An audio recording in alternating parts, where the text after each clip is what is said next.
Hi students, I warmly welcome you all to our YouTube channel. Today we are going to discuss your previous year paper of PCS Mains and we are targeting the English section. Okay. So our today's topic, today's year would be 2020 to 2021 and this is what we are going to discuss the whole question paper of that year. Okay. So let's solve it one by one. Each and every section we are going to solve, we are going to discuss. Stay connected, ask your doubts in the chat box, in the comment section. Okay, let's start with the very first question. It's your reading comprehension, one of the most important topics from your exam point of view. It is very scoring as well because इसमें कुछ previous knowledge आपको नहीं चाहिए. It is just your presence of mind, your understanding, your reading skills. Okay. So this is a passage. ये कुछ 4 paragraph को मिलाकर एक पैसेज बनाया है. तो ये आप एक बार पढ़ लीजिएगा वीडियो को पॉज करके. Kindly just read this passage and तब तक मैं आपको इसका नटशेल में let me tell you what this passage is about. So guys, this passage is all about, this passage is actually questioning our education system कि हमारा जो education system है उसमें कितनी ज़्यादा कमियां हैं. We have a lot of flaws in our education system. और सबसे बड़ी कमी की जो इस पैसेज में बात करी गई है वो ये कि हमारा एजुकेशन सिस्टम हमें पढ़ना तो सिखाता है लेकिन हमें सोचना नहीं सिखाता. Like how we should think critically, right. हम कभी भी उस लेवल पे जाके सोचते ही नहीं है. हमें जो बताया जाता है हम आंखें बंद करके उस चीज़ पे बिलीव कर लेते हैं, राइट. तो हम कभी भी क्वेश्चनिंग नहीं करते हैं कि ये चीज़ ऐसी क्यों है या ये चीज़ सही है या गलत है. हमें जैसा पढ़ाया जाता है हम उसी को ही आंखें बंद करके यस करके we just follow the trend. Okay. तो इस पैसेज में इन्होंने इसी चीज़ की बात करी है कि ये सारा का सारा दोष हमारा किसका है, एजुकेशन सिस्टम का.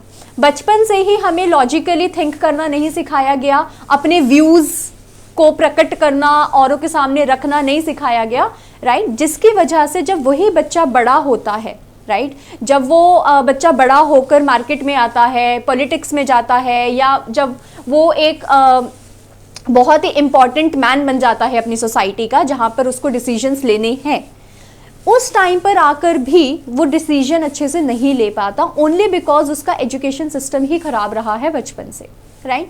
फॉर एग्जाम्पल, जैसे कि इन्होंने इस पैसेज में एग्जाम्पल दिया था कि अगर आपको ये बोला जाता है कि I am the most modest man alive, it is somewhere written in this passage, I am the most modest man alive, तो मान लो कि सामने वाला उस पर हंस पड़ा कि तुम ऐसा क्यों बोल रहे हो, ओहो you should not speak like that, this is totally insane, it's totally wrong.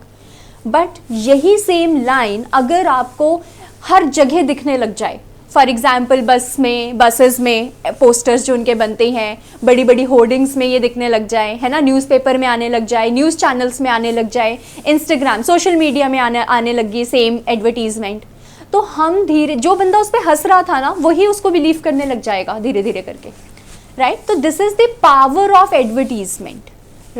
इसी चीज़ की भी बात करी है इन्होंने इस पैसेज में. This is the power of advertisement. That means कि हम इतने क्लेवरली अपनी चीज़ों को एडवर्टाइज करते हैं, नॉट हम, मतलब जो पॉलिटिकल लीडर्स होते हैं या फिर जो पावरफुल पीपल होते हैं जिनके पास बहुत सारा पैसा है, वो अपनी चीज़ों को, अपने व्यूज़ को इतने क्लेवरली रिप्रेजेंट करते हैं, प्रेजेंट करते हैं, एडवर्टाइज करते हैं कि सामने वाला स्टार्टिंग में भले ही उस चीज़ को ना माने लेकिन वो एडवर्टीजमेंट देख कर उस चीज़ को मानने में मजबूर हो जाएगा कि हाँ शायद यही सच है. ओके. इसी के ऊपर आपका पूरा का पूरा पैसेज है कि भाई जो मान लो दो पार्टीज है, देयर आर 2 पार्टीज और दोनों पार्टीज के आर्ग्यूमेंट्स बिल्कुल इक्वल हैं, right. Still if I talk about the powerful party के पास इतना पैसा था कि उसने अपने आर्ग्यूमेंट्स को एडवर्टाइज इस तरीके से किया कि पूरी जनता उसके एडवर्टाइजमेंट के थ्रू उसके जो भी पॉइंट्स हैं, उसके जो भी आर्ग्यूमेंट्स उस पर बिलीव कर रही थी. वेरस दूसरा बंदा जिसके एडवर्टीजमेंट्स तो बहुत अच्छे थे, जिसके आर्ग्यूमेंट्स तो बहुत अच्छे थे बट बिकॉज उसके पास इतना पैसा नहीं था, इसकी वजह से वो उसको एडवर्टाइज नहीं कर पाया और लोगों तक उसका जो व्यू पॉइंट है वो कम लोगों तक पहुंचा, यू कैन से. तो this is again the power of money. Power, जिसके पास पैसा है वो एडवर्टाइज बहुत अच्छे से कर रहा है, हम सबके माइंड को ब्रेन वॉश कर रहा है एक तरीके से वो, राइट. उसी के ऊपर ये पूरा का पूरा पैसेज है. राइट। और इन्होंने ये भी बोला है कि यहाँ पर basically 2 quite different evils about propaganda as now practised. इन्होंने इस चीज की 2 प्रोपेगेंडा की बात करी है, सॉरी, ओके। और फिर उन्होंने लास्ट में ये भी बोला है कि आप सिर्फ लॉज को बदल दो, उससे कुछ नहीं होगा, हमारे एजुकेशन सिस्टम में चेंज लाना पड़ेगा। हमें लोग ऐसे चाहिए जो हर एक चीज़ पे सवाल करे, अपना दिमाग यूज़ कर कर। ऐसा नहीं है कि जो इनको पढ़ाया जा रहा है बस उस पर हाँ जी कर कर औरों की बात मान ली है, क्योंकि और अगला बंदा तो चाहता ही है ना कि वो आप उसकी बात सुनो, लेकिन आपको अपना दिमाग यूज़ करना है और क्रॉस क्वेश्चनिंग करनी है। तो कहते हैं कि हमें वैसा एक माहौल चाहिए, तो इसको हम क्या कहते हैं, स्केप्टिकल पब्लिक ओपिनियन, जिसमें आंखें बंद करके नहीं, सवालात पूछकर हम आगे बढ़ रहे हैं। ठीक है, तो इसके ऊपर पूरा पैसेज था। अगर आप चाहते हैं तो वीडियो को पॉज करके just go through the whole passage. Let's do the questions. What is the passage about and what is its central idea. अब देखो बच्चों, यहाँ पर they have asked 2 questions, so you have to answer both the questions in 2 different paragraphs.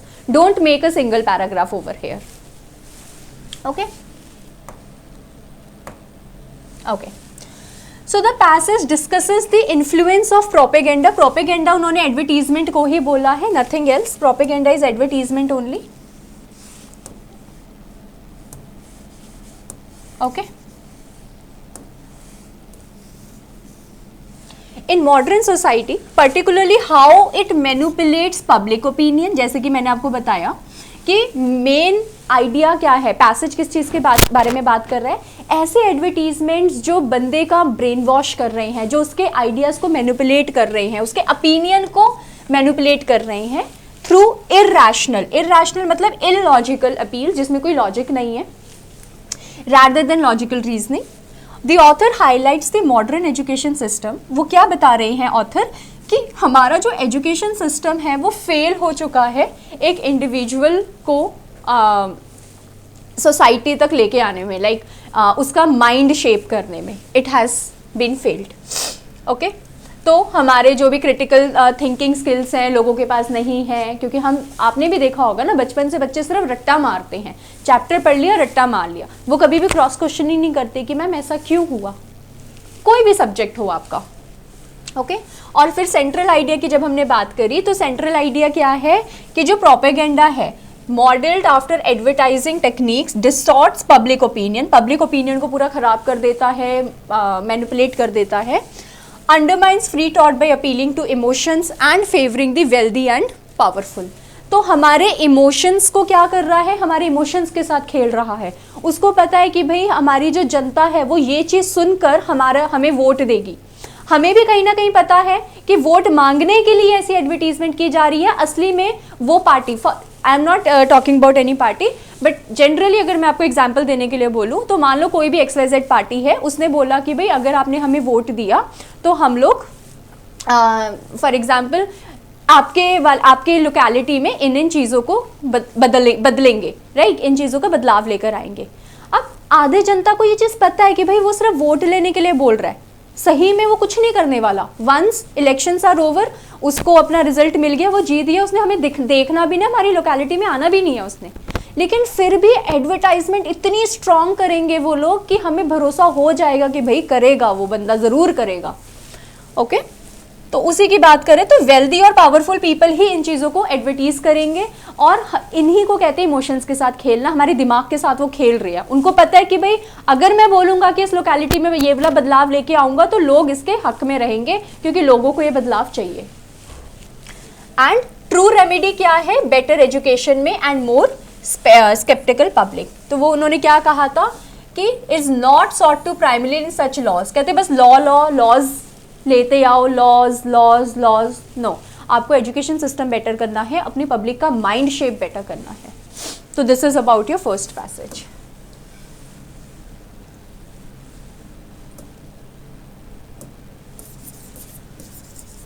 Okay, चलो next.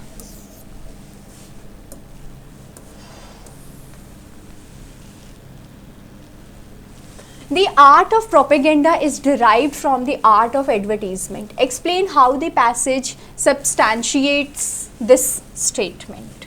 So very nice question. You need to tell कि इस passage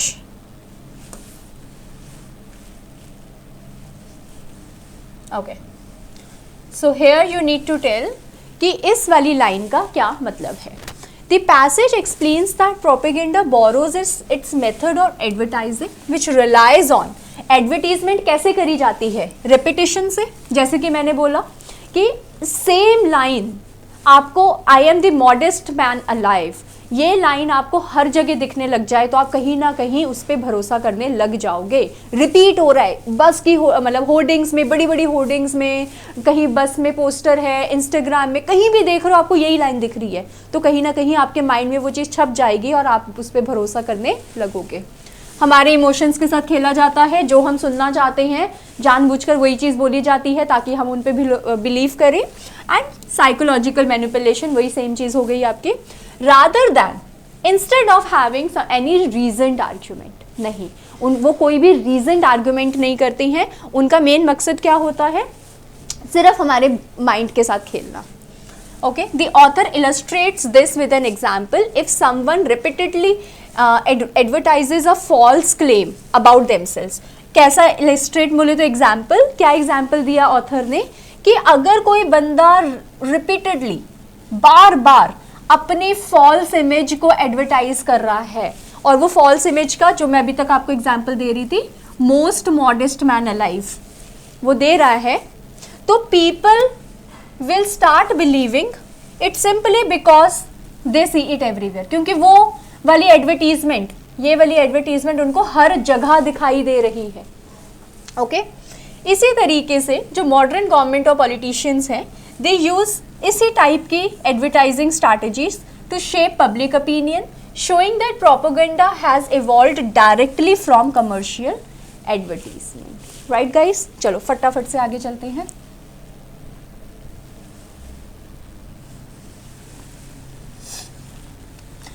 What does the expression "I had an abnormal shrinking from publicity" mean in the context?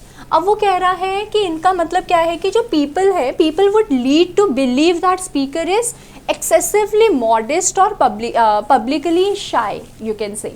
Okay, even though ये जो believe है ये false हो सकता है, राइट लेकिन लोग बिलीव क्यों कर रहे हैं? ये बात गलत भी हो सकती है, लेकिन लोगों ने बिलीव क्यों करना शुरू किया? क्योंकि हर जगह पे उसका एडवर्टीजमेंट किया गया है.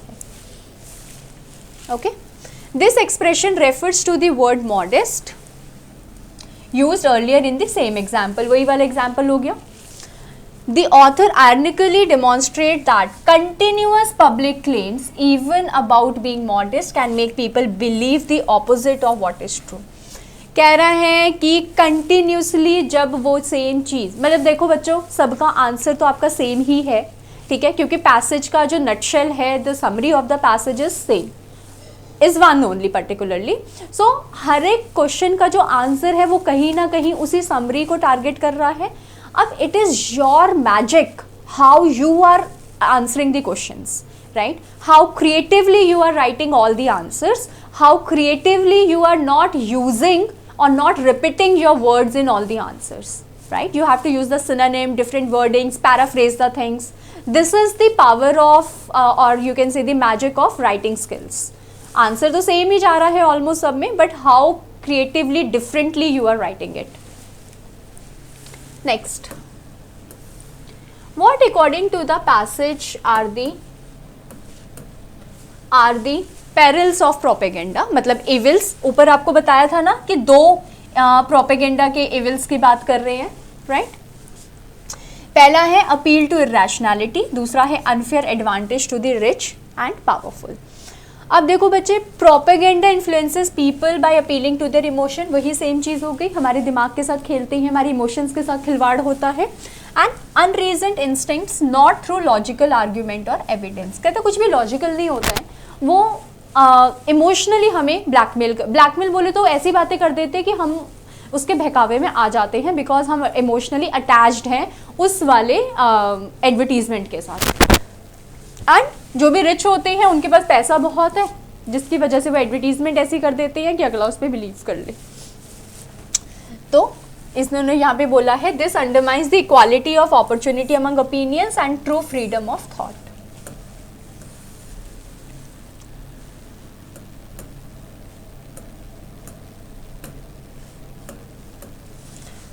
Okay, according to the passage, why does propaganda succeed and what can be an antidote to propaganda? तो ये antidote हो गया और propaganda, मतलब दो क्वेश्चन उन्होंने पूछे हैं कि propaganda क्यों succeed है एंड उसका एंटीडोट क्या है।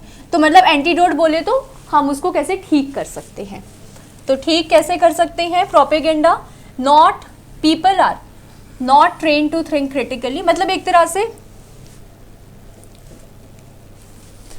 अब इनका ये जो प्रोपेगेंडा है बेसिकली एडवर्टीजमेंट वो सक्सीड क्यों हो रहा है, प्रोपेगेंडा सक्सीड क्यों हो रहा है, बिकॉज लोग क्रिटिकली सोचते ही नहीं है, they don't have the power ability to think critically right independently, as education system obviously fails, ठीक है, इसीलिए उनकी जो एडवर्टीजमेंट है वो जीत जाती है क्योंकि लोग ये जागरूक नहीं है। साइकोलॉजिकल टेक्निक्स का इस्तेमाल किया जाता है और जो अमीर लोग होते हैं वो पैसा और मीडिया कंट्रोल के साथ जो सच है वो छुपा लेते हैं राइट, और लोगों को वही दिखाते हैं जो वो दिखाना चाहते हैं। और इसका एंटीडोट क्या है, कैसे इन चीज़ों को हम ठीक कर सकते हैं, obviously by having better education system. Okay, so by having better education system and more sceptical public opinion, ये दो चीज़ें हैं। ऑथर ने पैराग्राफ के लास्ट लाइन में इन दोनों का मेंशन किया है कि एक तो हमारे एजुकेशन सिस्टम को सही करो और हमारा जो पब्लिक ओपिनियन है वो स्केप्टिकल होना चाहिए। स्केप्टिकल मतलब देयर शुड बी डाउट्स कि भाई ऐसा क्यों है, आंखें बंद कर कर भरोसा नहीं करना, क्वेश्चनिंग करनी है, क्रॉस क्वेश्चनिंग करनी है यहाँ पर। ओके बच्चों, चलो आगे चलते हैं फटाफट से। अब नेक्स्ट, ये तो था आपका कॉम्प्रीहेंशन, नेक्स्ट आता है आपका प्रेसी राइटिंग। अब देखो प्रेसी राइटिंग अगेन एक इम्पॉर्टेंट पार्ट है। करना क्या होता है, आपको एक पैसेज दे रखा है, ये देखिए this passage is for you. तो ये पैसेज अराउंड कितने वर्ड्स का है आपका, 361 वर्ड्स का। प्रेसी राइटिंग होता है समरी, प्रेसी का मतलब ही होता है समरी।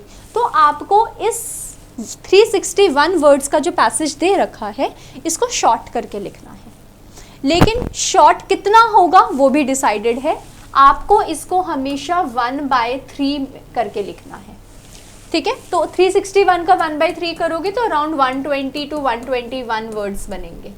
तो आपकी जो समरी होती है, समरी होगी प्रेसी की, वो 120-121 वर्ड्स की ही होनी चाहिए, नॉट मोर देन और लेस देन दैट। ओके, दूसरी चीज़ प्रेसी राइटिंग में हमेशा जब भी आप स्टार्ट कर रहे हो अपना प्रेसी लिखना, मतलब समरी लिखना, तो it is mandatory to write down the title and underline the title. Sorry, तो ये मैं आपको बता देती हूँ, इसमें जो उन्होंने बात करी थी particularly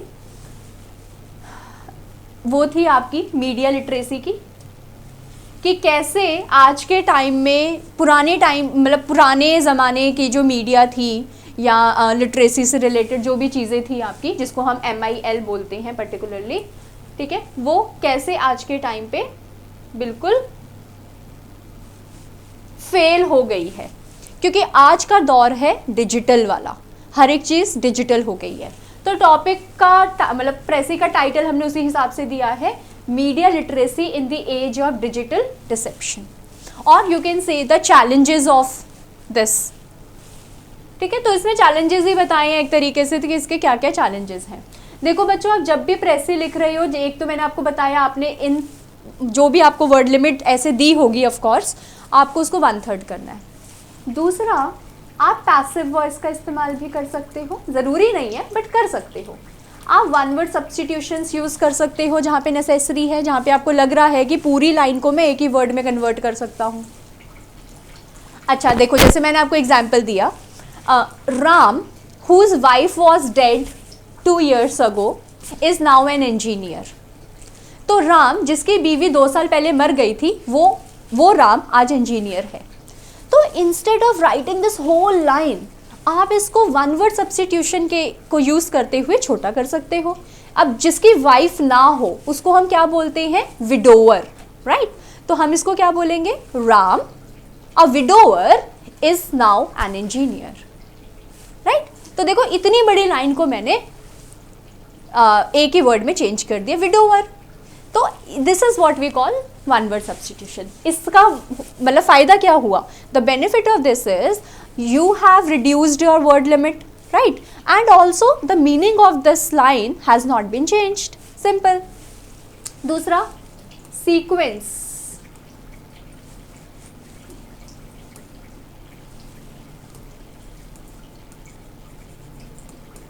sequence of original passage should be same.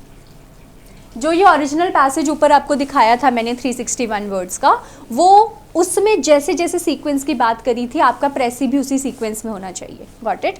अच्छा, प्रेसी एक ही पैराग्राफ में लिखने की कोशिश करनी है, प्रेसी में कभी भी अलग अलग पैराग्राफ्स नहीं बनाने हैं। वापस आते हैं सीक्वेंस पे। मान लो मैंने बोला कि नॉट मैंने, पैसेज में सबसे पहले चॉकलेट्स की बात करी गई, फिर सनशाइन की बात करी गई और लास्ट में उसने फ्लावर्स की बात करी। तो आप जो अपना शॉर्टकट वाला समरी लिखोगे, मतलब प्रेसी लिखोगे, उसमें भी पहले चॉकलेट्स, उसके बाद सनशाइन और उसके बाद फ्लावर्स। आपने अपनी मर्जी से पहले फ्लावर्स की बात नहीं करनी, फिर चॉकलेट, फिर सनशाइन, नो। जिस सीक्वेंस में पैसेज है, ओरिजिनल पैसेज, उसी पैसेज में, उसी सीक्वेंस में आपने इसको कंटिन्यू करना है।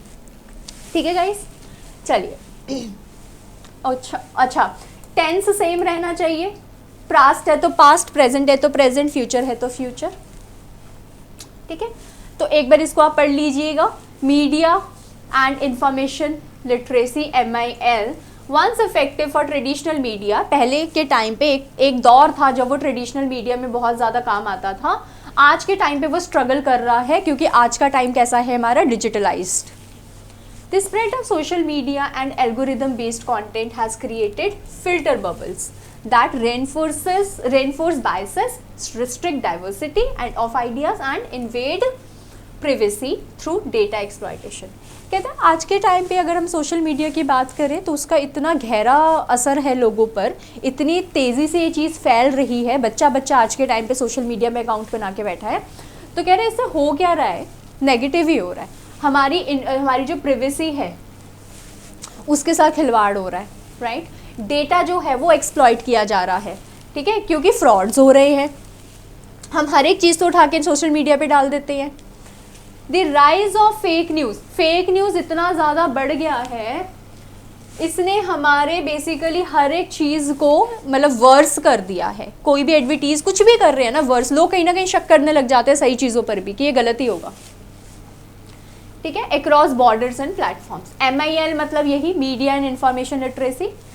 अब आगे उन्होंने सोल्यूशन दिया, must adapt to this digital transformation dominated by powerful tech corporations that manipulate. मतलब ये मैंने नहीं लिखा है, ये आपका जो पैसेज था उसी का ही नटशेल है, उसी की ही समरी है, राइट। तो kindly go through the passage once and go through this summary also.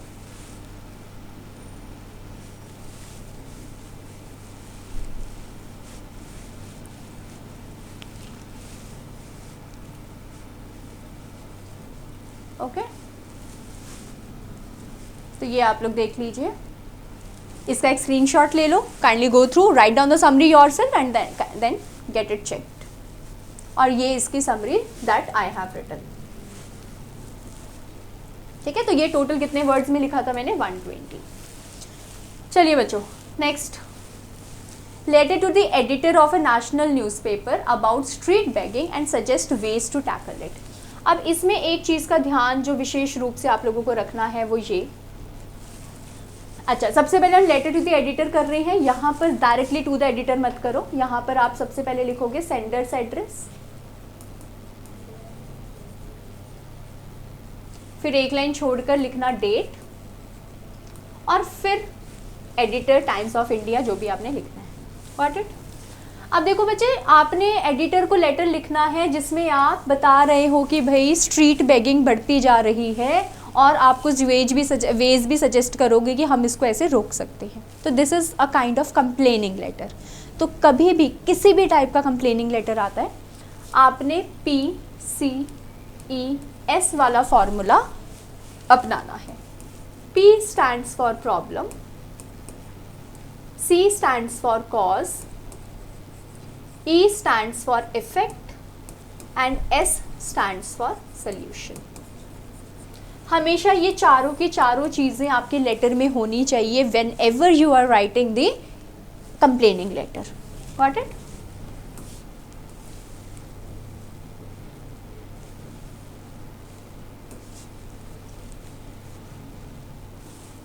तो थ्रू दी लेटर, अच्छा ये आपने सब्जेक्ट लिखना ही लिखना है। Through the columns of your esteemed newspaper I wish to draw attention to a social issue. एक social, अब देखो ना, directly you are not suppose to write कि now hello sir, my name is XYZ, today I would like to talk about one issue that is social street begging। Many people are doing begging on the streets and now we have to stop this because we all are suffering, ordinary man is suffering from this। इस type से letter नहीं लिखना होता है।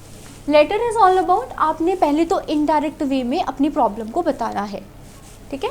तो वही PCES को follow करना है। P फॉर प्रॉब्लम, पहले हमने प्रॉब्लम बताई, और वो भी इनडायरेक्ट, थोड़ा सा प्रोफेशनल वे में। बच्चों वाली राइटिंग्स बिल्कुल नहीं यूज़ करनी है। I wish to draw a social issue that has become increasingly visible across our cities। और वो social issue क्या है? The persistent problem of street begging, right? देखो, मैंने डायरेक्टली नहीं बोला, इनडायरेक्ट वे में मैंने बताया कि मैं आपका ध्यान इस चीज़ की तरफ लाना चाहता हूँ। वो चीज़ क्या है? बढ़ती स्ट्रीट बेगिंग। एट ऑलमोस्ट, कहता हर एक ट्रैफिक सिग्नल में, मार्केट में, टेम्पल में, हर एक को एक न एक भिखारी तो मिल ही जाता है। और भिखारी, चाहे वो बच्चे भी भीख मांग रहे होते हैं, बड़े भीख मांग रहे होते हैं, इनफैक्ट जो फिजिकली चैलेंज्ड होते हैं, जो हैंडीकैप्ड होते हैं, वो भी भीख मांग रहे होते हैं। इतने सारे लोग भीख मांगते हैं, कोई ना कोई तो टक्कर ही जाता है। प्लीडिंग फॉर आल्म्स, आल्म्स बोले तो charity. While the sight evokes sympathy, कह रहे हालांकि उस टाइम पे हमें बड़ी सिंपैथी आती है, दे आती है कि चलो दे देते हैं, कितना गरीब है बेचारा। It also reflects the darker realities of poverty, right? Unemployment and organized exploitation। कह रहे हैं कि हमें तो चलो दया आ रही है, बट एक तरह से ये भी तो देखो ना कि कितनी ज़्यादा अनएम्प्लॉयमेंट है कि लोग भीख मांग रहे हैं, या फिर एक्सप्लॉयटेशन कितनी ज़्यादा हो रही है, और यू कैन से कि लोग कितने हद तक गरीब है कि उनको भीख मांगना पड़ रहा है। Street begging's not only tarnishing the image of our city, कह रहे हैं इसकी स्ट्रीट बेगिंग की वजह से हमारी सिटीज़ की इमेज ही दांव पर नहीं लग रही है, बल्कि डिपेंडेंसी एंड क्राइम भी क्या हो रहा है? बढ़ रहा है। काफ़ी बेगर्स जो हैं वो, मतलब there are so many rackets, उसका पार्ट बन चुके हैं, विक्टिम बन चुके हैं एक तरीके से, जो उनको उनकी मजबूरी का फ़ायदा उठाते हैं, ठीक है। तो अगर मान लो कोई बंदा जेन्युइनली बेगिंग कर रहा है कि मेरे पास सच में पैसे नहीं है, मेरे पास जॉब नहीं है, कुछ नहीं है, मुझे प्लीज़ कुछ खाने को दे दो, मुझे पहनने को दे दो, तो वो किसी भी रैकेट वाले को पता चल गया, वो उसका शिकार बन जाता है। वो उसको बोलते हैं कि तूने हमारे लिए भीख मांगनी है, हम तुझे खाना देंगे, लाइक दैट, ओके। तो इसी टाइप से पूरा का पूरा लिखा हुआ है। देखो हमने किसे उससे अपना कनेक्टर्स का इस्तेमाल किया है, तो अपने राइटिंग सेक्शंस में कनेक्टर्स की लिस्ट इकट्ठी कर लो। You have to use connectors, as many connectors as you can. हर एक लाइन के बाद कनेक्टर का इस्तेमाल किया करो, ठीक है।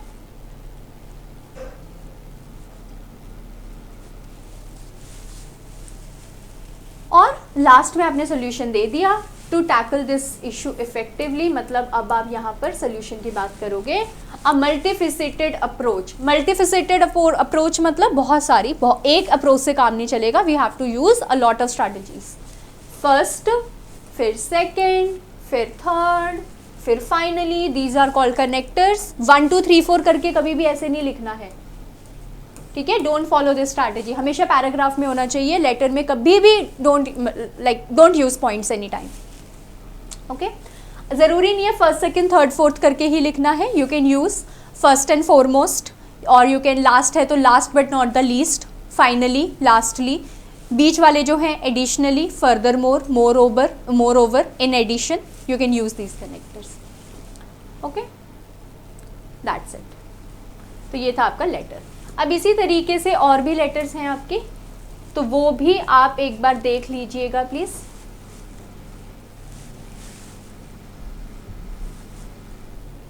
एक और लेटर दी गई थी, ये एप्लीकेशन थी, हमें अपने डीन को लिखना था कि भाई स्टूडेंट्स की जो हेल्थ है वो ख़राब हो रही है only because of mental pressure, exam pressure and competitiveness बढ़ गया है, मतलब कंपटीशन बढ़ गया है। तो हम बच्चों के लिए एक हेल्दियर इन्वायरमेंट कैसे बनाएं अपने कॉलेज में, तो इसके ऊपर लेटर लिखनी थी। ठीक है, तो ये आपका बॉडी था, ये एक बार आप पढ़ लीजिएगा।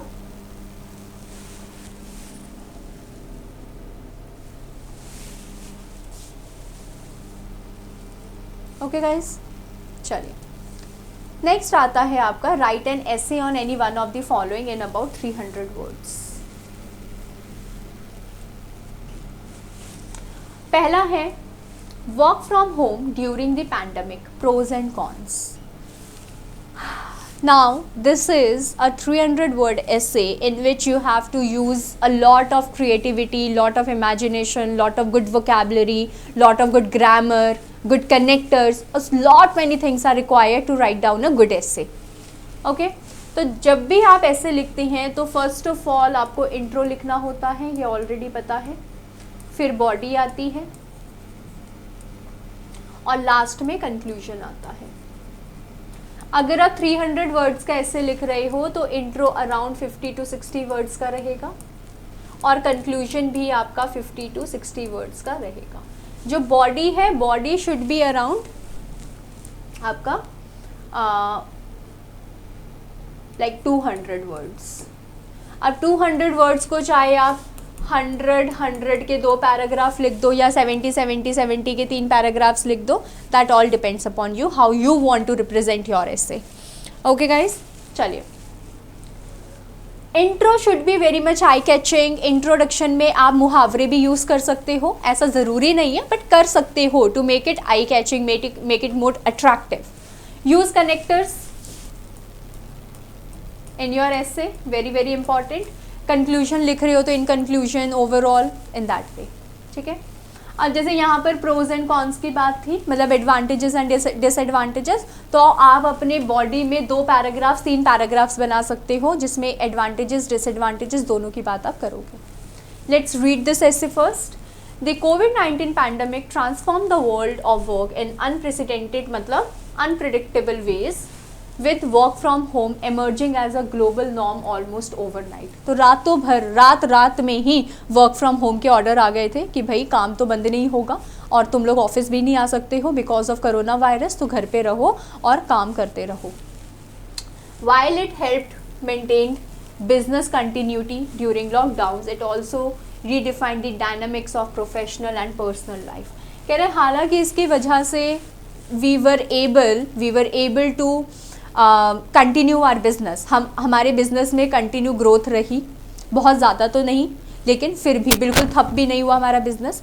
लेकिन एक एम्प्लॉई की जो पर्सनल और प्रोफेशनल लाइफ है वो बिल्कुल ख़त्म हो गई थी, क्योंकि लोग उस टाइम पे 12-12, 13-13, 14-14 घंटे काम कर रहे थे, right.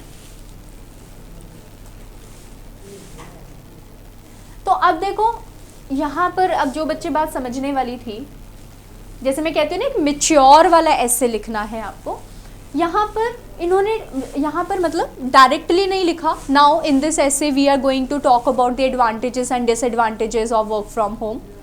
You are not going to write this straightforward because it is very childish. You have to write it in a very professional वे।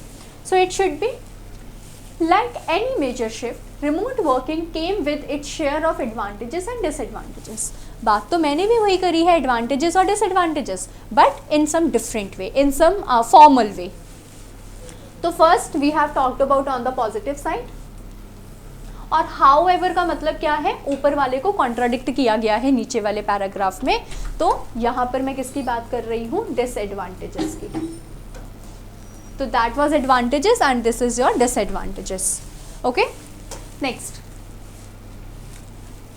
तो on the positive side, work from home ensured safety and flexibility during public health crisis। तो as we all know positivity क्या थी work from home की, भाई अगर 9 बजे office start हो रहा है तो सभी लोग 8:30 बजे मज़े से उठते हैं, आधे घंटे में अपना जो भी फ्रेश अप होते हैं एंड 9 बजे अपना लैपटॉप लेके बैठ जाते हैं। वहीं पर ही अगर हमें ऑफिस जाना होता तो अगर 9 बजे ऑफिस है तो सुबह 7 बजे उठना पड़ता और 8:30 बजे तो घर से निकल जाना है, क्योंकि आधे घंटे का ट्रैवल भी है। जो दूर रहते हैं उनको तो 8 बजे ही घर से निकल जाना है। तो वो एक फ्लेक्सिबिलिटी थी, सेफ्टी थी कि भाई कोरोना के टाइम पे आप बाहर तो जा नहीं सकते बिकॉज हेल्थ इश्यूज़ हैं, हेल्थ क्राइसिस है, तो सेफ्टी भी थी आपकी, right. It allowed employees to work from comfort of their home. घर पे बैठ के आराम से सोफे में बैठ के, बेड में बैठ के अपना काम करो, काम से मतलब है। Reducing the risk of infection का रिस्क है ही नहीं क्योंकि आप बैठे ही घर पर हो। And saving time spent commuting. Many professionals reported improved productivity and work-life balance as they could manage their schedules independently। बिल्कुल सही है ये भी। ऑर्गेनाइजेशंस को बेनिफिट और किससे हुआ? Lower operational cost such as, अब देखो ना, अब जब हम ऑफिस नहीं जा रहे हैं, अब मान लो ऑफिस बंद है, आप घर से ही काम कर रहे हो, तो पहली चीज़ एम्प्लॉय के लिए ट्रैवलिंग का खर्चा बच रहा है, राइट। दूसरी चीज़, जो एम्प्लॉयर है जिसका बिजनेस है वो, उसके लिए इलेक्ट्रिसिटी बिल नहीं आ रहा है क्योंकि ऑफिस ही बंद है ना, और रेंट नहीं देना पड़ रहा है, वहाँ का मेंटेनेंस के चार्जेस नहीं देने पड़ रहे क्योंकि बंद है, तो वहाँ पे पैसा बच रहा है। और तो और digitalisation of work fostered the use of, लोगों ने टेक्नोलॉजी का सही इस्तेमाल करना सीखा कोरोना के टाइम पर। Improving efficiency and collaboration across geographies. जिन लोगों को लैपटॉप अच्छे से चलाना भी नहीं आता था, right, I am not talking about IT sector वाले तो खैर माहिर हैं इन चीज़ों में, जो जनरल चीज़ें थी। फॉर एग्जांपल पहले जो हमारी क्लासेस होती थी वो ऑफलाइन होती थी, बहुत कम इंस्टीट्यूट्स थे जो कि ऑनलाइन क्लासेस प्रेफर करते थे, हर जगह पे ऑफलाइन ऑफलाइन ऑफलाइन ऑफलाइन। लेकिन जैसे ही कोरोना आया, हम सब अपने कंफर्ट जोन से बाहर निकले और ऑनलाइन क्लासेस की तरफ बढ़े। हमने टेक्नोलॉजी को सीखा कि किस टाइप से हमें उस टेक्नोलॉजी को इस्तेमाल करते हुए पूरा का पूरा फ़ायदा उठाना है, सही मायने में उसका फ़ायदा उठाना है। तो हमने भी अपनी नई नई चीज़ों को सीखा। ओके, अब हम आते हैं हाउएवर बोले तो डिसएडवांटेजेस की तरफ। कहते हैं however the model was not without challenges. Now instead of directly writing कि देयर आर सम डिसएडवांटेजेस, हमने क्या लिखा कि मॉडल ऐसा तो नहीं है कि उसमें कोई चैलेंजेस थे ही नहीं, there were challenges. Prolonged remote work led to social isolation, मतलब लंबे समय तक जो हम ये काम कर रहे थे उसकी वजह से हम आइसोलेट हो गए। बस हमें 4 दीवारी का पता है, घर के अंदर ही बैठे रहे, बाहर दुनिया में क्या चल रहा है नहीं पता। लेकिन जब हम ऑफिस जाते थे तब हमें पता रहता था कि अच्छा भाई यहाँ पर ये चीज़ चल रही है, क्योंकि हम 4 लोगों से बात कर रहे हैं, सबके व्यूज़ मैच हो रहे हैं। अच्छा तुमने ये वाली न्यूज़ सुनी कि कल क्या हुआ था उस वाले एरिया में, या फिर तुमने कल ये वाली न्यूज़ सुनी कि भाई मार्केट में ये वाली नई चीज़ आई है। बट अगर हम वर्क फ्रॉम होम है तो हम सिर्फ घर के उन 4 मेंबर से ही बात कर रहे हैं, इतना ज़्यादा सोशलाइज नहीं हो पा रहे हैं, तो हमारी जो सोशलाइजेशन है वो नीचे गिरती जा रही थी। ओके, वर्क और पर्सनल लाइफ में कोई भी मतलब फ़र्क नहीं था, सारा दिन काम कर रहे हैं, पर्सनल लाइफ एक तरीके से ख़त्म। And increase in mental fatigue, भाई दिमाग तो बहुत ही ज़्यादा प्रेशराइज्ड था हम लोगों का। जब आप दिन के 15-16 घंटे सिर्फ काम ही कर रहे हो तो फटीगनेस तो होनी ही होनी है, ठीक है। Employees struggle to separate office hour from home time, वही सेम चीज़ आ गई आपकी। रिजल्टिंग इन बर्नआउट बोले तो they were frustrated. The lack of face to face interaction weakened team cohesion and creativity. Face to face interaction नहीं हो रहा है तो हम मे बी सामने वाले के व्यू पॉइंट कॉल पर, ओवर अ फ़ोन कॉल या फिर ओवर अ गूगल मीट, हम इतने अच्छे से नहीं समझ पा रहे हैं जितने अच्छे से हम पहले समझा करते थे जब फेस टू फेस बंदा हमें समझाता था, वही सेम बात। फर्दर मोर देखो कनेक्टर का इस्तेमाल किया अगेन। टेक्निकल इश्यूज़ रहते हैं, जैसे कि आप ये तो चीज़ बहुत ही ज़्यादा इस चीज़ का मजाक उड़ाया गया था कि भाई जब भी ऑनलाइन क्लासेस होती थी तो लोग कहते थे ma'am you are not audible, ma'am you are not visible, ma'am I can not hear you. तो it's all because of technical issues, right. And distractions at home posed significant obstacles. अब घर पे तो देखो शांति नहीं रह सकती ना, घर पे तो मम्मी भी बोलेंगी, पापा भी बोलेंगे, भाई बहन सब चें पे रहती है। नॉट चें पे, आई वुड से एक काइंड का अच्छा माहौल बना रहता है, रौनक रहती है घर पर, राइट। लेकिन अगर आपको कोई मीटिंग लेनी है, ठीक है, आपको एक 10 मिनट की या आधे घंटे की मीटिंग करनी है, उस आधे घंटे के लिए आपको या तो घर के सभी मेंबर्स को चुप करवाना पड़ेगा, राइट, या फिर आपको किसी कोने में जाकर बैठना पड़ेगा। तो ये कुछ ऑब्स्टेकल्स रहते थे। And for employers maintaining data security and employee engagement became complex task. और लास्ट में आ गया आपका कंक्लूजन। कंक्लूजन क्या था आपका? Work from home during pandemic was, कहते हैं उस टाइम पे तो वो बहुत ही नेसेसरी चीज़ थी, हमें वो चीज़ अपनानी ही पड़नी थी, क्योंकि उसके अलावा या तो बिजनेस ठप होता या तो हम वर्क फ्रॉम होम करते। इसकी वजह से बहुत सारी, इसकी वजह से कन्वीनियंस भी मिला, मतलब हमें आराम भी मिला और कॉम्प्लिकेशंस भी आए। कहने का मतलब है एडवांटेजेस एंड डिसएडवांटेजेस, बट अब हमने उस वर्ड को रिपीट नहीं किया and we have written convenience and complications. It demonstrated the potential of flexible work arrangements but also exposed the need for balance and human connection। ठीक है, तो इस टाइप से एक हाइब्रिड मॉडल की हमने बात करी थी, राइट। तो इस टाइप से ये पूरा का पूरा ऐसे डिज़ाइन किया, हमने लिखा। तो that was in around 300 words. तो देखो कितना आसान था। अगर आप टू द पॉइंट बात करोगे तो that would become very easy for you to complete the 300 words. But अगर आपके पास पॉइंट्स ही नहीं है, आप एक ही पॉइंट लेकर आप सोच रहे हो कि आप 300 वर्ड्स लिख दो, दैट इज़ इम्पॉसिबल। तो टू राइट डाउन एनी ऐसे, what I can suggest you guys, kindly start reading newspaper, start reading the essays, writing the essays and ask your doubts, get your essays checked from any professional, okay। इसमें देखो it's all about आपकी knowledge कितनी है, because exam में जो भी question आएगा ऐसे का, वो कोई ना कुछ करंट अफेयर से रिलेटेड होगा ही होगा, right. So you have to make sure कि करंट अफेयर आपका पूरा टू द पॉइंट होना चाहिए, आपको हर एक करंट अफेयर के बारे में पता होना चाहिए, ठीक है। कुछ जनरल टॉपिक्स भी आ सकते हैं एग्जाम में, ठीक है, जैसे कि हमारा अगला टॉपिक है unity is strength but uniformity could be disastrous. तो इस वाले प्रोवर्ब के ऊपर आपके क्या व्यू पॉइंट है, इस टाइप के भी ऐसे आते हैं। तो इसके लिए तो आपकी क्रिएटिविटी, इमेजिनेशन के ऊपर उन्होंने क्वेश्चन किया है, राइट। तो इसको भी आप एक बार प्लीज़ पढ़ लीजिएगा, वीडियो को स्टॉप कर समझ आ जाएगा। इन केस आपको कोई भी पॉइंट नहीं समझ आता है, you are always welcome, write down your doubts in the comment section, I will answer your doubts over there, ठीक है। तो यहाँ पर हमने किसकी बात करी है, आपके यूनिटी की इस पैराग्राफ में, और इसमें यूनिफॉर्मिटी की बात करी है। और ये तो आपका इंट्रोडक्शन था ही था, दिस इज योर इंट्रो।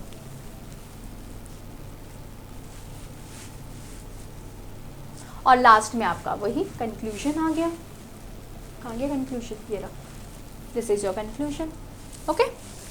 तो हमेशा याद रखो इंट्रो, बॉडी, कंक्लूजन। इंट्रो एक पैराग्राफ का होगा, कंक्लूजन एक पैराग्राफ का होगा, बॉडी आपका एक पैराग्राफ, दो, एक तो मत लिखा करो, कम से कम 2 पैराग्राफ की बॉडी होनी चाहिए, और 3 भी हो सकती है, that would also work for you, ठीक है। चाहो तो इसका स्क्रीनशॉट ले लो, पढ़ना है इसको पढ़ लो।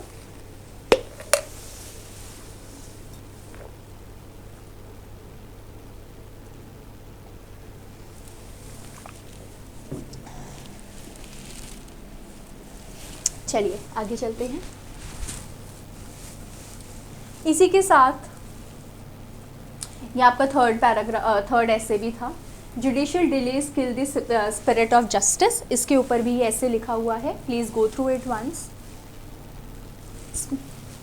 आप अपनी तरफ से इसको गो थ्रू करिए, स्टिल आपको कुछ भी नहीं समझ आता, ये जस्ट एक ऐसे है जिसमें आपको ये चीज़ समझ आएगी कि how to structure any sentence, how to represent और present your viewpoints. Instead of repeating the words, how can you creatively write down your same sentence with different wordings and in a paraphrased manner, okay. So here you go. So यहाँ पर जैसे हमने ये लिखा था, instead of writing in conclusion we have written to revive the spirit of justice। ये सारी चीज़ें हैं, judicial reforms are imperative and all, and therefore speedy justice is not a luxury but a fundamental necessity to uphold the faith and fairness of the judicial system। तो इस type में जैसे कि collapses word हमने use किया है, emotional distress word use किया है, राइट। तो मतलब आपको ऐसे वर्डिंग्स यूज़ करनी है, और ये सारी चीज़ें एकदम से आप यूज़ करने नहीं लग जाओगे, आपको इसके लिए प्रैक्टिस चाहिए। The more you write down the essays, the better you become, and the more words you will get. what words I have to use in my essay, what kind of words should be suitable in this kind of essay, right? So it all comes with practice. Kindly start practicing, guys. Without practice you cannot expect any good marks in this examination. You need to write down at least 10 essays per day. एक दिन में कम से कम 10 ऐसे लिखोगे तब जाकर exam तक आप बिल्कुल A1 बनोगे, ठीक है। चलो, तो ये होता है ख़त्म। अब आते हैं अपने दूसरे सेक्शन की तरफ। इसमें कुछ सेंटेंसेस थे आपके पंजाबी में, आपको इन सेंटेंसेस को इंग्लिश में लिखना था। देखो बच्चों, आप इंग्लिश में जब भी कोई सेंटेंस लिखते हो, you have to follow subject verb object formation. Verb होता है आपका एक्शन, सब्जेक्ट होता है doer of action and object होता है on which the action is performed. Okay, तो whenever you are writing any sentence in English, you are translating any sentence in English, you need to follow this sequence. अब वहाँ पे पंजाबी में लिखा हुआ है, PCS है, मतलब पंजाब का एग्ज़ाम है पंजाबी में, कोई हिंदी का एग्ज़ाम है उसमें हिंदी में लिखा जाएगा, बोलेंगे इंग्लिश में करो। तो उन्होंने पंजाबी हिंदी का फॉर्मूला यूज़ कर कर सेंटेंस स्ट्रक्चर यूज़ कर कर अपने सेंटेंस बनाए हैं। तो इट इज़ वेरी इंपॉर्टेंट। काफ़ी बच्चे क्या करते हैं, वो एक एक वर्ड के नीचे इंग्लिश लिख देते हैं। लाइक पंजाब है तो वो लिखेंगे पंजाब विच, पहले पंजाब इन, फर्स्ट, पता नहीं क्या ही लिख देते हैं। Don't make this kind of mistake.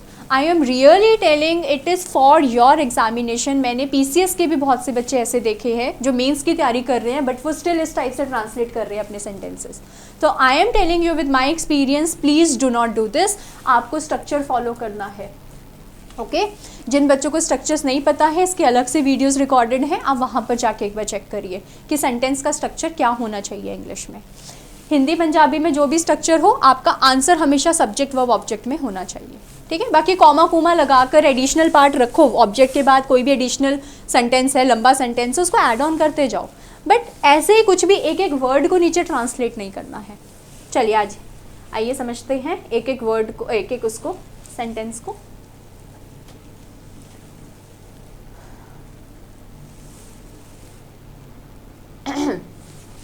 Punjab विच 1 अप्रैल तो औरतां लई सरकारी बसां विच मुफ्त बस सेवा दी सहूलत दिती गई है। इन पंजाब, पंजाब विच is in Punjab, from the 1st of April, 1 अप्रैल तो a free bus service facility has been provided, मुफ्त बस सेवा दी सहूलत, इसको हमने कैसे लिखा है, a free bus service facility। ये था, ये था। हैज़ बीन प्रोवाइडेड, दिती गई है आपका एक्शन था जो कि बीच, मतलब जब हम हिंदी पंजाबी लिखते हैं तो एक्शन वर्ब हमेशा लास्ट में होता है, लेकिन जब इंग्लिश में आते हैं तो वो सब्जेक्ट ऑब्जेक्ट के बाद आता है। This is your object, this is verb. किसके लिए दी गई है, वुमेन के लिए इन गवर्नमेंट बसेस। अब आप सोचोगे मैम आपने तो अभी अभी सब्जेक्ट वर्ब ऑब्जेक्ट बोला, लेकिन आपने तो ऑब्जेक्ट लिख दिया। द रीज़न बिहाइंड, ये आपका एक्टिव वॉइस का स्ट्रक्चर है, और अगर आप ये वाला स्ट्रक्चर फॉलो करते हो तो ये पैसिव है। तो this is your passive voice. Object के ऊपर, ऑब्जेक्ट इज ऑल अबाउट जिसके ऊपर आप एक्शन करते हो, ठीक है। चलो आगे चलते हैं। कोरोना, अच्छा ये रहा, कोरोना महामारी ने साडे सेहत ढांचे दियां उणताइयां नूं जाहिर किया है।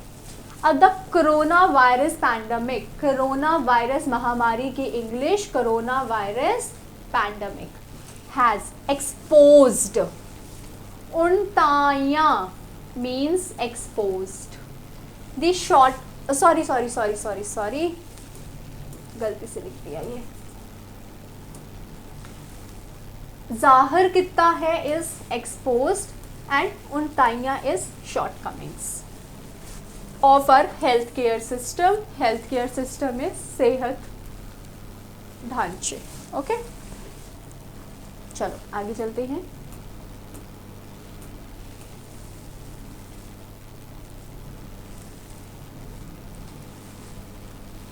मीडिया की आज़ादी तो बिना लोकतंत्र संभव ही नहीं।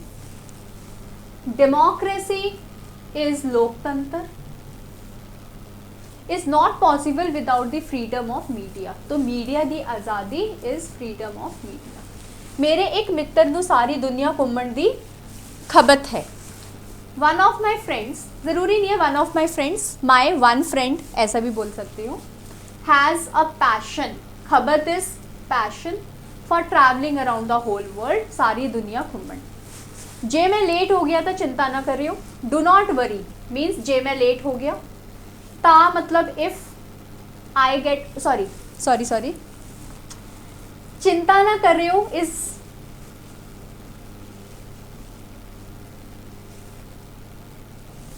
चिंता ना करियो इज डू नॉट वरी, ठीक है। जे मैं लेट हो गया is if I get late and ता इज इफ। मैनू जापदा है कि वातावरण दे दूषित होने नाल मनुखी जीवन भी खत्म हो सकता है। मैनू जापदा है means it seems to me that, okay. Human life that is मनुखी जीवन इटसेल्फ में पेरिश बोले तो खत्म due to environmental pollution, that means वातावरण दे दूषित होने नाल, ओके। नेक्स्ट, ਪਿੰਡਾਂ ਵਿੱਚ ਪੜ੍ਹਾਈ ਲਿਖਾਈ ਲਈ ਸਕੂਲ ਸਥਾਪਿਤ ਕਰਨਾ ਸਾਰੇ ਸਮਾਜ ਦੀ ਇੱਕ ਪਵਿੱਤਰ ਜ਼ਿੰਮੇਵਾਰੀ ਹੋਣੀ ਚਾਹੀਦੀ है। Establishing school for education, अब पढ़ाई लिखाई की इंग्लिश एजुकेशन होती है, यहाँ पे 2 वर्ड है बट इंग्लिश में it's 1 word only. Should be regarded as a sacred responsibility, इस पवित्र जिम्मेवारी for the entire society. Next is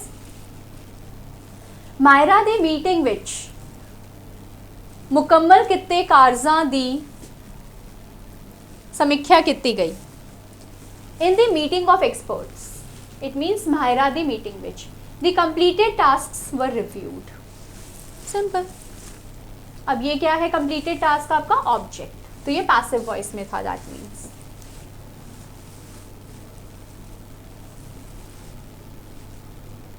okay, next, Myanmar दी फौज, अच्छा एक रह गया हमारा,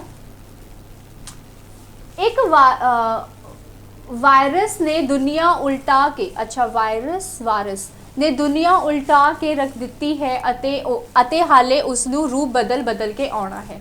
अ virus has turn the whole world upside down, किसी भी चीज़ को उल्टा कर देना उसको हम कहते हैं upside down, and it is still reappearing, बदल कर आना, reappearing in different forms, okay. बार बार दोबारा से आ रहा है ना तो उसके आगे री लगा देते हैं। अगर मैं कह रही हूँ दोबारा से लिखो तो री राइट, दोबारा से बोलो retell, like that. Next, Myanmar दी फौज ने मुल्क दी पूर्वी खेतर विच होर हवाई हमले किते हैं जिस विच बहुत लोग मारे गए हैं। द आर्मी ऑफ म्यांमार दी फौज has carried out more air strikes in the eastern region, that is पूर्वी खेतर of the country in which many people have been killed। तो ये verb है, ये आपका object है। ओके गाइस, तो ये था आपका पंजाबी टू इंग्लिश। अब आगे था आपका वन वर्ड सब्स्टिट्यूशन। सबसे पहले था a person who compiles a dictionary, a person who compiles a dictionary, उसको हम लेक्सिकोग्राफर बोलते हैं।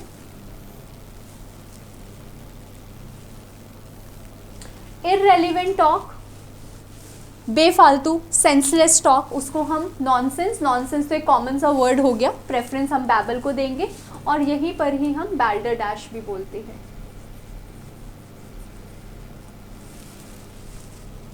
Okay, so this is your balderdash. Balderdash is all about senseless talk or writing also. Next is convalescence. Convalescing is a period जब आप बीमार हो, बीमारी के बाद जब आप हील करते हो तो उस हीलिंग वाली स्टेज को हम कॉन्वलेसेंस बोलते हैं।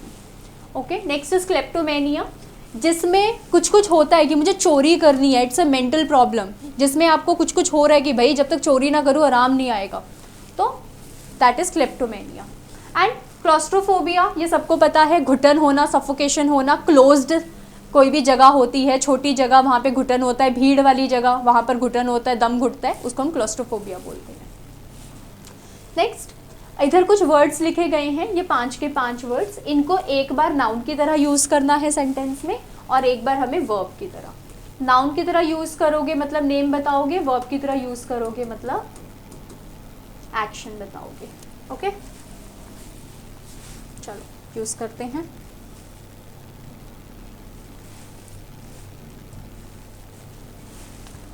Okay, आंसर्स काउंटर, ठीक है। एक तो काउंटर होता है एज अ नाउन, जैसे कि टिकट काउंटर, ओके, तो उसको कैश काउंटर, टिकट काउंटर, तो वो वाला काउंटर हो गया। उसने अपनी ग्रॉसरीज कहाँ पे रखी है, काउंटर पे, तो ऑन प्रेपोजिशन है और प्रेपोजिशन के बाद हमेशा नाउन आता है, hence counter is used as a noun here. The lawyer tried to counter, tried आपका वर्ब है और टू के साथ भी वर्ब की फर्स्ट फॉर्म आती है, तो ये इन्फिनेटिव कहलाता है। तो यहाँ पर काउंटर क्या है आपका, वर्ब, ओके। मतलब अपोजिंग आर्गुमेंट को उसने काउंटर किया, उसका सामना करा, उसका जवाब दिया उसने, तो that is as a verb. Next word है आपका बाक। एक तो बाक होता है जो पेड़ों की शाखाओं में बाक होता है ना, जो जैसे सफ़ेदे का पेड़ है, पीपल का पेड़ है, तो वो जो ब्राउन ब्राउन कलर का जो उनकी इतनी मोटी जो डंडी होती है, उसमें जो छिलके से छिल्ले से होते हैं, उसको हम कहते हैं bark. So bark of the tree is rough and brown, और वर्ब की तरह मतलब भौंकना, जैसे कुत्ते भौंकते हैं, that is began to bark, the dog was barking, ठीक है बच्चों। नेक्स्ट है रेन। रेन का मतलब होता है शासन, तो क्वीन एलिजाबेथ का शासन सबसे लंबा शासन था हिस्ट्री का, मतलब द पीरियड जिसने में उन्होंने अपना राज किया, रूल किया, वो वाला। और एक ये वाला रेन होता है, जस्टिस मस्ट रेन सुप्रीम, तो यहाँ पर एज अ वर्ब है और यहाँ पर एज अ नाउन है। देखो आर्टिकल के साथ हमेशा नाउन ही लगता है, प्रेपोजिशंस होता तो भी नाउन ही होता है। बैंग, बैंग का मतलब होता है लाउड नॉइज, टकरा कर कोई लाउड नॉइज हो गई, that is bang. We heard a loud bang, मतलब we heard a loud noise, and accidentally bang, मतलब एक्सीडेंटली वो दरवाजे से टकराया और टकरा कर बहुत ही तेज आवाज आई। मैन, मैन तो पता ही है आदमी, ब्रेव मैन, राइट। एक होता है वर्ब, लेकिन जब हम वर्ब की तरह यूज करते हैं ना, तब हम मैन नहीं बोलते, तब हम मैन बोलते हैं। जैसे कि ये रहा, एज अ वर्ब ये मैन होता है, ये रहा, ठीक है। लेकिन हमें बोला ही मैन गया था तो उससे हमने लिखा, बट यहाँ पर एक तरह से मैन द फैक्ट्री आएगा, ओके। नेक्स्ट ये कुछ वर्ड्स हैं जिनका आपने सिनोनिम एंटोनिम दोनों बताना था गाइस। सबसे पहले एवरेज, एवरेज का मतलब होता है वेरी स्मॉल, कोई भी चीज़ छोटा, शॉर्टन, कंडेंस, ठीक है, तो इसका सिनोनिम वही हो जाएगा आपका, और इसका एंटोनिम हो गया कोई भी चीज़ लंबी है, लेंथी, प्रोलॉन्ग्ड, ठीक है, एक्सपैंड, इलैबोरेट। नेक्स्ट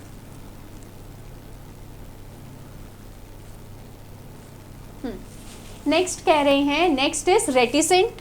रेटिसेंट का मतलब होता है reserved or unwilling to speak freely, like reticent is all about you are keeping it a secret, आप बोलना नहीं चाहते, okay.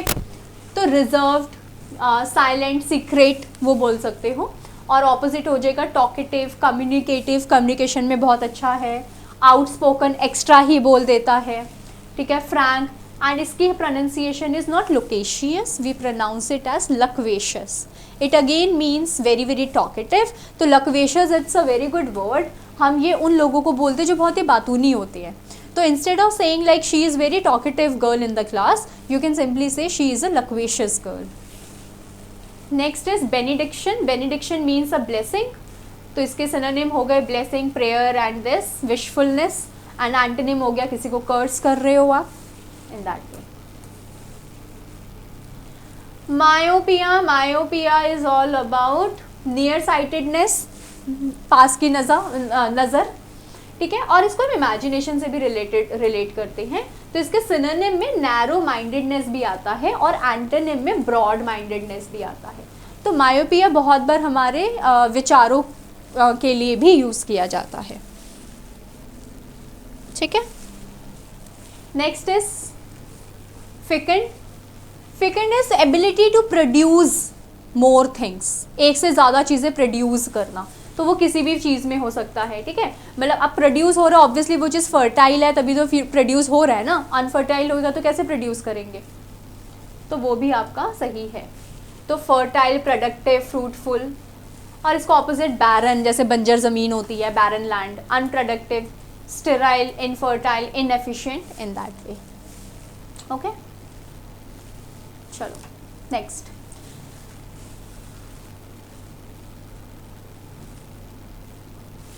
Use the following idioms and phrases in your sentences. To kick the bucket मतलब मर जाना. To try to alter मतलब to marry someone. To make a mark मतलब जैसे अपना इतिहास रच देना उस वे में.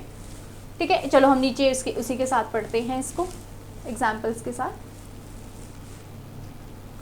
To kick the bucket is to die. The old man finally kick the bucket मतलब the old man finally died, क्योंकि वो काफ़ी टाइम से अपनी इनलेस से स्ट्रगल कर रहा था. ठीक है. To marry someone after years of courtship, उसने फाइनली डिसाइड किया कि मैं अगले साल शादी कर रहा हूँ next spring. To achieve distinction और सक्सेस, राइट, एक मुकाम हासिल करना ज़िंदगी में. Next is fall out, to quarrel और having an disagreement. The two business partners fell out over financial issues. दोनों बिजनेस पार्टनर की लड़ाई हो गई, डिसएग्रीमेंट हो गई over financial issues. And to put on the back burner मतलब किसी भी चीज़ को पोस्टपोन कर देना, जिसको हम फ्रेजल वर्ब की फॉर्म में पुट ऑफ भी बोलते हैं. ओके, तो that is put off, postpone करना.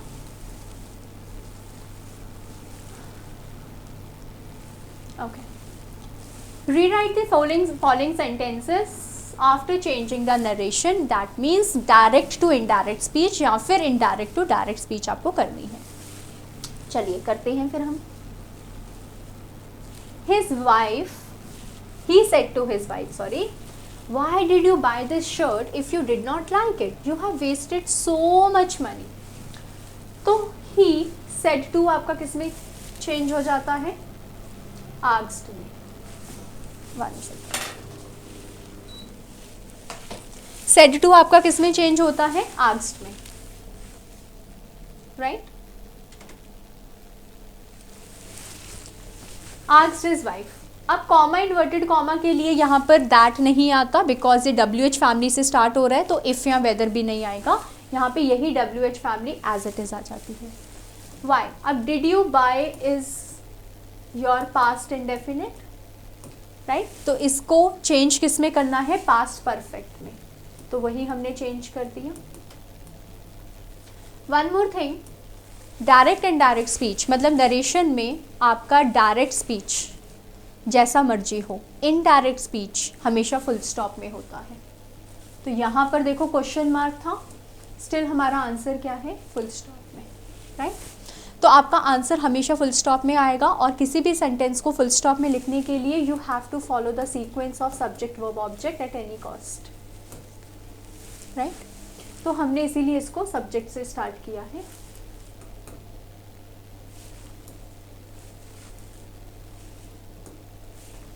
ओके, वर्ब एंड ये आपका object. If she did not like it, अब यहाँ पर हमने एंड लगाया क्योंकि दोनों सेंटेंसेस को जोड़ना था. एंड एडेड दैट, अब अगला सेंटेंस है तो उसने ऐड की अपनी वर्डिंग्स. यू मतलब कौन? शी मतलब उसकी वाइफ. हैव मतलब किस में चेंज होगा? हैड में. प्रेजेंट ये था आपका प्रेजेंट परफेक्ट, जो किस में चेंज होता है? पास्ट परफेक्ट में. Simple. Okay, next, the gardener told his assistant to water the plants properly. ये ऑलरेडी आपका इनडायरेक्ट स्पीच था, इसको किस में चेंज करना था आपको? डायरेक्ट स्पीच में. Okay. Next, he advised his younger brother to go abroad.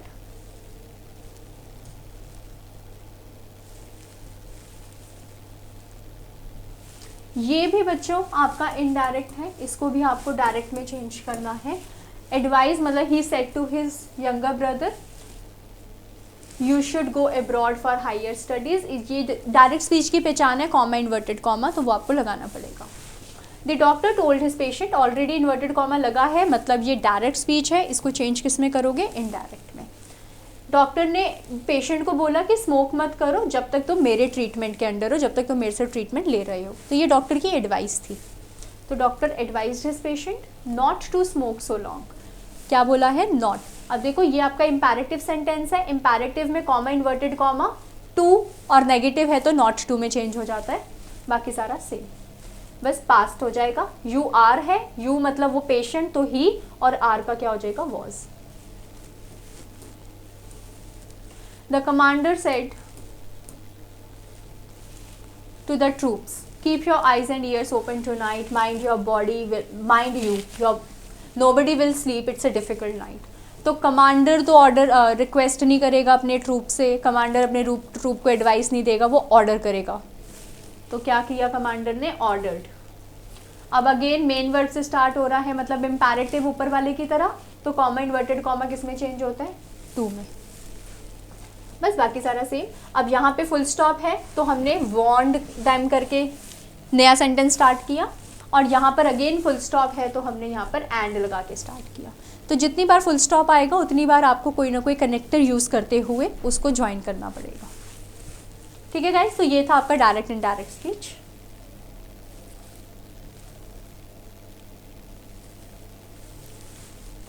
Next आपको वॉइस चेंज करनी थी, एक्टिव टू पैसिव और पैसिव टू एक्टिव। तो डायरेक्टली क्वेश्चंस और आंसर्स दोनों पे चलते हैं। Okay, so why didn't she swear it, so as it is, why. अच्छा, जैसे कि मैंने आपको बताया कि आपका जो डायरेक्ट इनडायरेक्ट स्पीच है उसमें डायरेक्ट स्पीच जैसा मर्जी हो, इनडायरेक्ट स्पीच हमेशा फुल स्टॉप में आता है, राइट। लेकिन एक्टिव पैसिव में ऐसा बिल्कुल भी नहीं है। एक्टिव वॉइस आपका जैसा मर्जी हो वैसा ही पैसिव आएगा। अगर एक्टिव वॉइस आपका फुल स्टॉप में है तो पैसिव भी फुल स्टॉप में, एक्टिव वॉइस अगर क्वेश्चन मार्क में है तो पैसिव भी क्वेश्चन मार्क में। तो ये क्वेश्चन मार्क था इसलिए हमारा आंसर भी क्वेश्चन में आएगा। तो वाई वॉजंट हेल्पिंग वर्ब और मेन वर्ब, ठीक है, इस टाइप से you have to write it.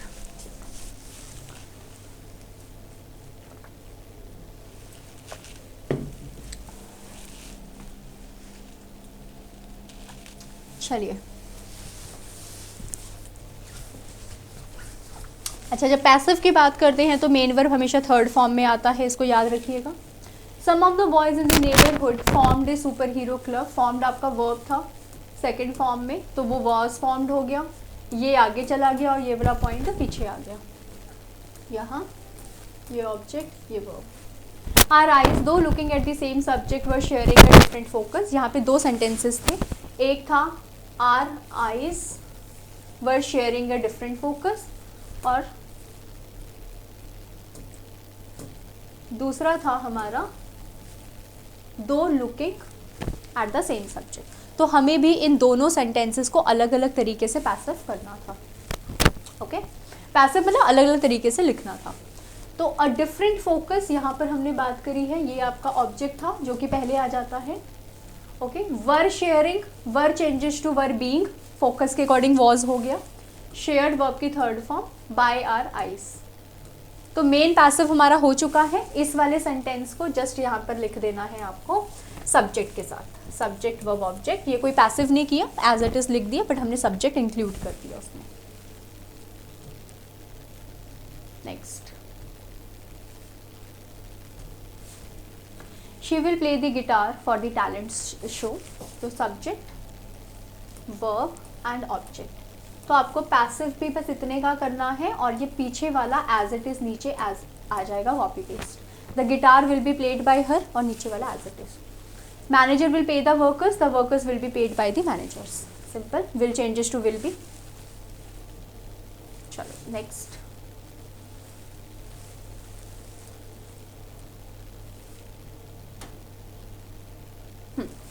Okay, यहाँ पर बच्चों आपका जो सेंटेंस था वो था researchers were asked to make an analysis of the result and rewrite the sentence changing the underline noun form. Underline क्या था इसमें? ये एनालिसिस को अंडरलाइन किया गया था और बोला था कि इसको वर्ब बनाओ। तो इसका वर्ब क्या बन जाएगा? एनालाइज। अब आप किसी भी चीज़ को एनालाइज कर रहे हो, LYZE, तो बताओ इससे सेंटेंस बताओ फटाफट से क्या बनेगा। आप अपनी कॉपी में या फिर कमेंट बॉक्स पे लिखो और उसके बाद जो मैं आंसर लिखूंगी आपको वो चेक करना है।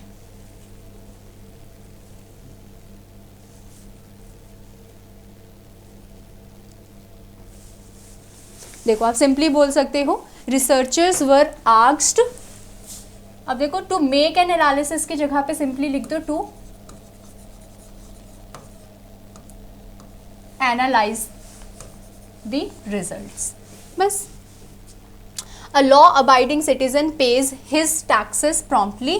Rewrite the statement removing the gender bias. Gender bias क्या था? his मेल जेंडर को बता रहा है और वो कह रहा है कि भाई जेंडर को ख़त्म करो, तो हम वहाँ पर देयर लिख सकते हैं। अब देयर लिखेंगे तो सिंगुलर मतलब प्लूरल करना पड़ेगा, तो वैसे तो ऐसे भी सही है, कोई दिक्कत नहीं है। चाहो तो आप अ को हटा के सिटीजन्स भी लिख सकते हो। सिटीजन्स लिखोगे तो पेज का पे भी हो जाएगा। ओके, तो दोनों ही सही थे। You can use both the ways. I like the house in which I lived formally, convert into a simple sentence. Simple होता है जिसमें कोई कनेक्टर का इस्तेमाल, कोई कंजंक्शन का इस्तेमाल नहीं किया जाता। यहाँ पर इन विच आई लिव्ड दो स्टेटमेंट्स थी, हमें एक ही स्टेटमेंट लिखनी है, तो आप सिंपली बोल सकते हो I liked my farmer house. I liked my farmer house, simple.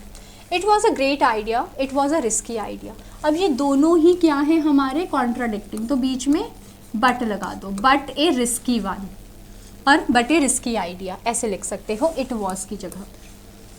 You should do your work immediately. जो हेल्पिंग वर्ब यहाँ पर यूज हो रहा है क्वेश्चन टैग के टाइम पे, वही यहाँ पर यूज होता है।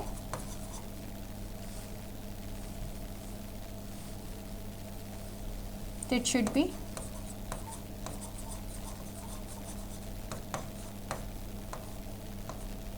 shouldn't you, like that। ठीक है, ये इसके आंसर्स गलती से दूसरे वो हो गए, इसलिए मैंने यहीं पे लिख दिए हैं। आई होप आपको समझ आ गया है। कोई भी डाउट हो बच्चे कमेंट बॉक्स पे बता देना। चलो, read write the following paragraph using appropriate punctuation marks. आपको पंचुएशन मार्क्स लगाने हैं, ठीक है। तो पंचुएशन मार्क लगाकर मैंने ऑलरेडी वैसे लिख दिया है। Atima who was not involve in this experiment, अब वो इन्वॉल्व नहीं थी तो उस यहाँ तक एक ही स्टेटमेंट सेड। अब उसने सेड, चलो छोड़ो यहाँ पर नहीं करते, नीचे ही देख लेते हैं सीधा आंसर्स की तरफ। I don't know why it is lagging. चलो यहीं पे आ जाओ।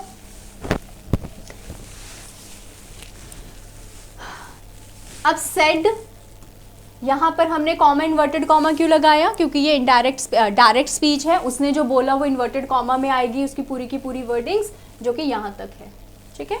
तो ये पूरी की पूरी लाइन उसने बोली।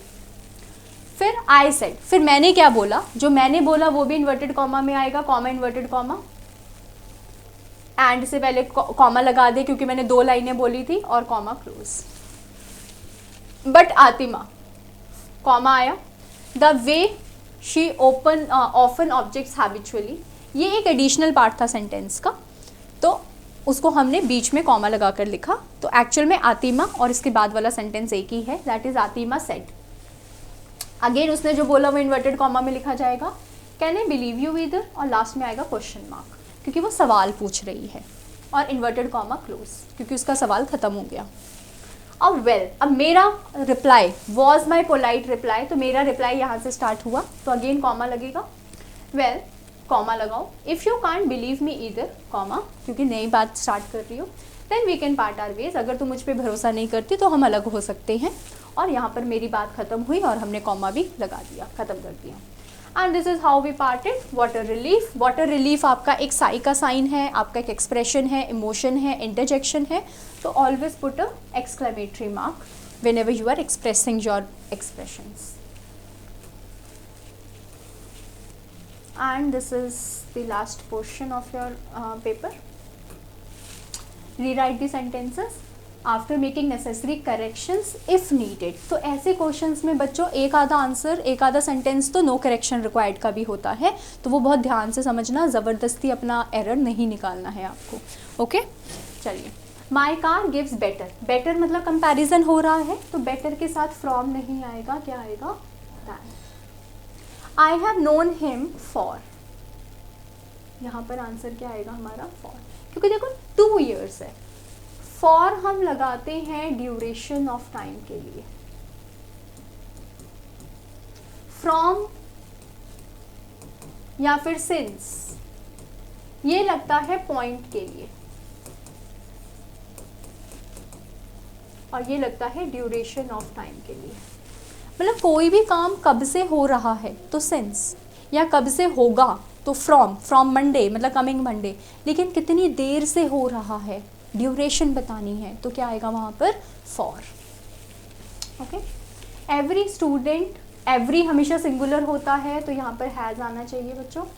You are invited to the wedding, why didn't you go. अब डिडंट आपका पास्ट को रिप्रेजेंट कर रहा है और आर भी, आर किसको रिप्रेजेंट कर रहा है, सॉरी प्रेजेंट को, तो यहाँ पर लिखो यू वर। तुम पार्टी में, तुम वेडिंग में इन्वाइटेड थे तो तुम गए क्यों नहीं, राइट। अदरवाइज इसका दूसरा ऑल्टरनेटिव आंसर ये हो सकता है, you are invited to the wedding, why are you not going, तुम जा क्यों नहीं रहे हो, that's also right. Would you like to be an actor in your life, ये सेंटेंस बिल्कुल सही था, इसमें कोई भी करेक्शन रिक्वायर्ड नहीं है। He fell down the steps but fortunately he did not get hurt, right, इसमें मेन वर्ब आपका गायब था, वो लगाया हमने। I went to the shop but did not buy, जब भी सेंटेंस नेगेटिव होता है तो वहाँ पर सम का इस्तेमाल नहीं होता, एनी का इस्तेमाल होता है, but did not buy anything. Some हमेशा पॉजिटिव सेंटेंसेस में आता है। Even she can't drive, she has got a car, ठीक है, तो इसका आंसर भी आप क्या लिखोगे कि हालांकि वो ड्राइव नहीं कर सकती, उसने फिर भी गाड़ी खरीदी, तो इसको आप सही करके क्या बोलोगे, कहाँ गया,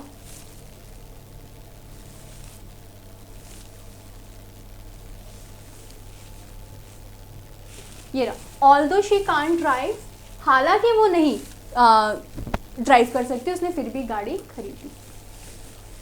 ये गलती से आंसर्स पे हम पहुंच गए थे।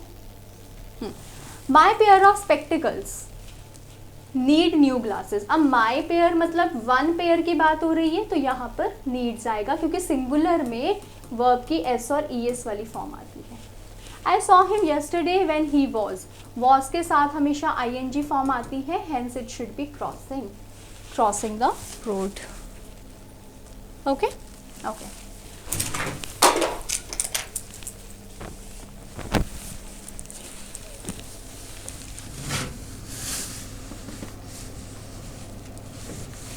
okay guys, so this is all about your today's paper PYQ of 2020-2021, right? So I hope you have gone through the whole video, you have watched the whole video, you have no doubts remaining. Still, if you have any doubts, you can ask your doubts in the comment section.